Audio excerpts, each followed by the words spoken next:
திருவம்பாவை பாடல் 14.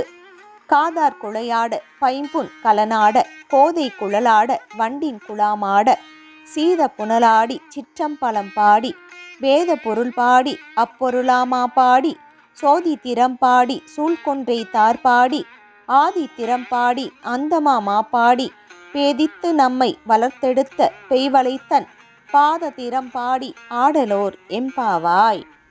இதன் பொருளையும் தெரிந்து கொள்ளலாம். ஆண்கள் அணிந்துள்ள காதணிகள் தண்ணீரில் ஆட, அவர்களின் தங்க நகைகள் ஆட, பெண்களின் கூந்தலாட, அக்கூந்தலில் மலர்கள் அணிந்திருந்ததால் ஏற்பட்ட வாசனை கருதி அதை முகர வண்டுகள் ஆட, குளிர்ந்த நீரில் ஆடுங்கள்.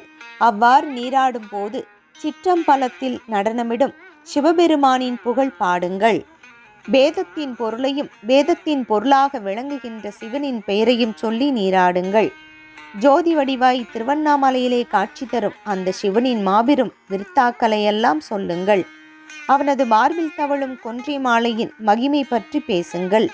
முதலும் முடிவும் இல்லாத அந்த இறைவனின் புகழை பாடுங்கள். பந்த பாசங்களில் இருந்து நம்மை பிரிக்கும் வளையல்கள் அணிந்த தாயுமானவனாய் விளங்கும் அந்த சிவனின் பாத மலர்களை பாடி நீராடுங்கள்.